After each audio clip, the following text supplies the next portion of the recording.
our special guest, part 2, Baz. Let's talk about your time at Glenelg, mate. We've touched on it a little bit when you started with Neil Curley. You start off and you said you were fairly quick, agile ruckman. How did you adjust towards the end of your career, or in the middle? You know, your body changes, you start to slow. The athletes are quicker all of a sudden than you. How did you're clearly able to do it and keep playing and playing really well? Yeah. I really, I look back and think, did I have any real coaching as a ruckman? No. I had John Nichols for 2 years and we hardly spoke. Oh, really? And he's probably one of the greatest ruckmen ever. Yeah. We just didn't see eye to eye, and you know, so I had Nick. So I sort of learnt to adapt myself. You know, if a guy was beating, I found particularly later I couldn't jump as high as some of the ruckmen I was playing against, so I made sure I'd jump into them. Yeah. And then you found out very quickly whether they wanted a contest or not.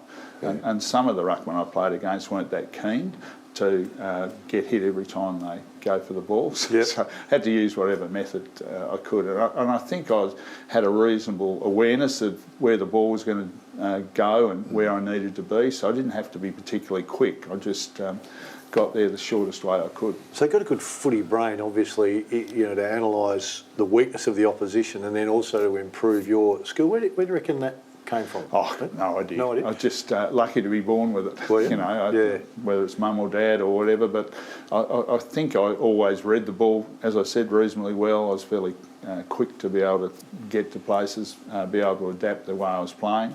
Didn't always work, but as long as you kept trying, you believed you could be good enough to do it. Did you ever get reported, Pete? Yes, too often. Yeah. I think the first time I was reported was against West Adelaide, and this fullback, Craig Williams, I think his name was playing on from fullback, do the little kick and run out from fullback, and I thought, I can't let him do this all day. So I've gone to chase him. I've a round arm, which really didn't do any damage. I got reported by the goal umpire. So first time I'd been reported, that was after I'd been playing 13 years. I got 2 games. The worst, the most ridiculous report was in a final against Central Districts. 4 people reported, 3 Centrals. It was a very nasty game, but and I was reported for attempting to strike Richard Cousins. And I got 2 games for that. Attempting to strike. Embarrassing when you think about it. Attempting to strike. That's not even now in the AFL. They don't have attempting to strike. It's the impact, how much damage you do. So, and I ended up. Graham Campbell was coach, so that was a qualifying final. We played Port in the second semi. They beat us, and then Nord in the preliminary and beat us. I could have come back for the grand final, but Nord beat us. They went on to win the premiership after coming from 5th. And they were helped along the way by some of those reports and players not playing. So, Mate, you carried a couple of groin injuries too through one of the finals series. That was a quad. Quad, was it? I tore my quad. Nothing worse. And played with it. And mate, you're pretty durable though, across the journey. Well, it was funny. I had a fitness test the Saturday morning before the game. Doc Perlman, who was one of the club doctors, did this little fitness test, and he rang John Halbert. John Halbert said, give him to me, and John Halbert said to me, can you run? And I said, about 50%. He said, you're in. You're in. And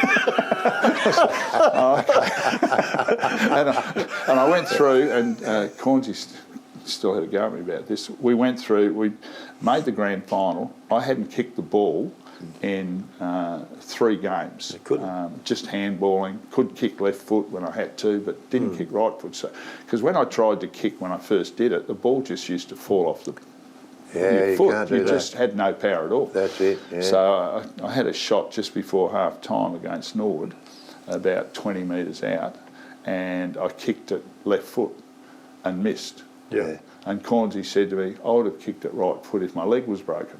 I said, didn't make me particularly happy. Not with a quad, you're not going. John Halbert had to actually separate us in the change rooms because I was quite angry. Like I said, Cornsey, it's not about hurting, it's about not knowing whether it's going to do. Well, Curls obviously never did a quad because you're not going to kick the footy. I don't care who you are. You're just not going to kick the footy. You do a quad.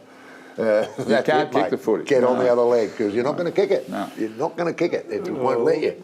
It won't let you. Your mind won't let Cornsey you. wouldn't have got injured, mate. He was always flying over the back of people. He was never in front. So I think he's unfairly. So I just want to be clear on this, mate. You got 2 games for attempted striking. Yeah. You got the 2 games because you missed. Is that what you got? Yeah. Basically.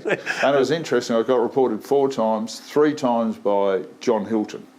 So I played 18 years of footy out of the, and once by a goal umpire. So 3 times by John Hilton. So I've often wondered whether he had something Didn't against like me. it.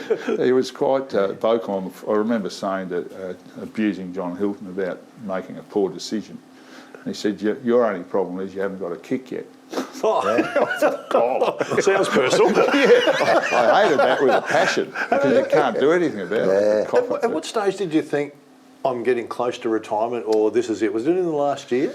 What led you to go 18 years is a hell of a record? Yeah, probably. I just found the last couple of years, players that I thought I was capable of beating were starting to beat me, which I didn't like at all. And, you know, people say that I'm fairly gentle and whatever, but I'm incredibly competitive. And I hate being beaten with a passion. So when guys were starting to beat me, I thought, time's probably right now. So, you know, the 4 years that I played under Cornsey, we won 85, won 86, lost 87 and lost 88. But we'd lost a lot of our good players to the AFL in that period. So at the end of 88, I thought, no, I can't do any more. Got a serious job, got 2 kids and a wife that I've got to devote more time to, and it sort of suited. As I said, I was running out of pups. So. Yeah. What do you think of the game today, Peter? The AFL. What's your thoughts on that? It's a totally different game of footy. No, it is totally different. You know, I love watching it, but I'm not passionate about going to the footy and watching it live. Like, I'd still rather be down at Glenelg Oval, standing on the mound, at community footy. You know a lot of people there. It's a good atmosphere. Totally different game going to Adelaide. You know, harder to get to, harder to get out.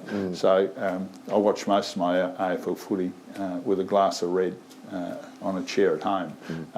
But the skills are incredible. Their ability to dispose of the ball under pressure is great. You know, we had some great players, like, you know, I put Andrew Jarman in terms of awareness of the players around him right up there. Greg Williams was another one from Carlton that I thought had this great awareness. The players now, no matter what the pressure is, can still get the footy to someone else. The only skill, and I'm sure everyone says this, the only skill that hasn't improved is kicking for goal. It's amazing, isn't it? I can't believe the amount they train. So that shows you, it's a bit like having the yips at golf, I think. These players obviously are under pressure kicking. I've always liked when a player actually grabs the footy and wants to kick the goal. Some players want to give it away to someone else, which is... that is amazing, though, isn't it? But you say, oh, you know, the way they train and all that. But, you know, I've watched a lot of AFL training. They're not allowed to kick for goal. Like, you would train at Glenelg and then your forwards, before they go in, have a shower, they'd have 10 or 15 shots. Oh, absolutely. No problem at all. And, you know, from all the boundary line, the angles and whole thing. Today, in the AFL, they'll have 3 or 4 kicks and the sports science bugger, that's it. You cannot have any more kicks. That's right. Come off. You know, but you know, I watch Port Adelaide in the AFL, and I watch them train a lot, and you can almost see the disappointment on the player's face when he gets called back. Oh, hang on, I was just having a bit of fun with which is all part of the game. Having a bit of fun with your mates, having a few pings from the angle, you know, and taking the mickey and whatever, and then some guy comes out and goes, "That's it, boys, you can't do that anymore." Because you've had too many kicks. Oh, you're right. We could go to training early and kick for goal. We used to have drills before we started training. You'd have 6 different spots that you'd kick from. That's it. Until you kicked a goal from that spot, you had to finish doing that before you could start training. And they're not allowed to do it anymore. No. And they wonder why that skill hasn't improved. You know, they bring in a goal-kicking coach. Well, why? He's only allowed to have 1 kick. There's more players kicking for goal now too than there were previously. It was pretty much the full forward. But your point is valid. I know Matty Lloyd, the strength, the fitness, the sports science people came and said, "Mate, you got to get off the ground." He goes, "You get off the ground, mate. I'll get off when I'm finished doing my routine." So he was in a position where he could do that. And mate, quickly, Darren Rees, first-year coach, another premiership at Glenelg, 5th one for the club. How did you see the year, first year coach? Absolutely fantastic. It'd be fair to say picked up a fairly handy side. We'd finished 4th the year before. He just put some real finishing touches on that side. He's the best communicator I've ever seen. His feedback to players, open door policy. If you want to have a chat to him about anything, he's always available. A good footy brain as well. You know, Mark Stone's probably got the best footy brain I've ever seen, but Reevesy's right up there with Stoney as well. What Reevesy's added is that communication skill and giving everyone the opportunity to have their say. Great leadership side, so it's just a fantastic year. You know, great. Good on you, mate. Pete, appreciate your time coming in, mate. Outstanding career, always around the Glenelg Footy Club. Go and have a red wine with him. He hates drinking red wine, so that's what I've been led to believe. Hey, fantastic, mate. Stay with us. Still plenty to come.